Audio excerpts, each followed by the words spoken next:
বিষণ্ণতা আমাদের জীবনের অদৃশ্য এক বোঝা, যা আমাদের মানসিক শান্তি, শক্তি এবং সুখের অনুভূতি চুরি করে। কিন্তু এই অন্ধকার থেকে বের হয়ে আসার পথ রয়েছে, যদি সঠিক পদক্ষেপ নেওয়া যায়।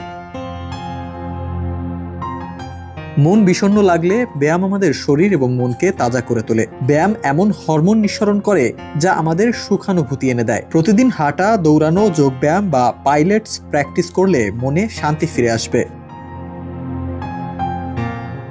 মন ভালো রাখতে খাবার নির্বাচনও জরুরি। যে খাবার আমাদের শরীরকে পুষ্টি দেয় তা আমাদের মনেরও শক্তি বাড়ায়। Omega three fatty acid, vitamin B সমৃদ্ধ খাবার প্রতিদিনের খাদ্য তালিকায় রাখতে হবে। এর পাশাপাশি অতিরিক্ত চিনি বা কফির ব্যবহার কমাতে হবে, কারণ এগুলো মানসিক চাপ ও উদ্বেগ বাড়াতে পারে।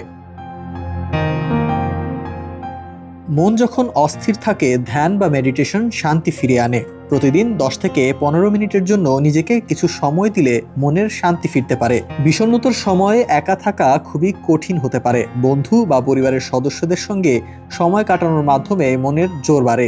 আলাপ আলোচনা ও অনুভূতির শেয়ারিং একটি মুক্তির পথ তৈরি করতে পারে। কখনো কখনো শুধু মনের কথাগুলো বলতে পারলে মনে শান্তি ফিরে আসে।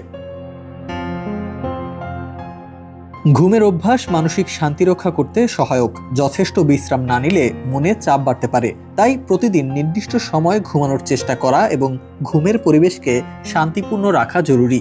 ভালো ঘুম মন ও শরীর দুটিকেই চনমনে রাখে। সৃজনশীলতা মনের জন্য পথ্য হিসেবে কাজ করে। গান শোনা, আঁকা বা লেখা এই ধরনের কাজ মনোযোগ ধরে রাখতে সাহায্য করে এবং বিষণ্ণতা কাটাতে সাহায্য করে। সবগুলোর প্রতি আগ্রহী হলে খারাপ চিন্তাকে দূরে রাখা যায়। যদি বিষণ্ণতা অত্যন্ত বাড়ে, তাহলে থেরাপি বা মানসিক পরামর্শ নেওয়া অপরিহার্য হয়ে ওঠে। একজন মানসিক পরামর্শদাতা বা থেরাপিস্ট চিন্তা ভাবনা পরিবর্তন করতে এবং মনের চাপ কমাতে সাহায্য করতে পারেন। কখনো কখনো একটুখানি পেশাদার সহায়তা আলোর পথ দেখায়। বিষণ্ণতা কাটানোর জন্য কখনো দ্রুত ফলাফল আশা করা উচিত নয়, কিন্তু সময়, ধৈর্য এবং প্রচেষ্টাকে দিয়ে একে মোকাবিলা করা সম্ভব। সচেতনতা, শারীরিক কার্যকলাপ, সঠিক খাদ্যাভ্যাস, সামাজিক সমর্থন এবং ধ্যানের মাধ্যমে মানসিক শান্তি এবং সুস্থতা অর্জন করা যায়।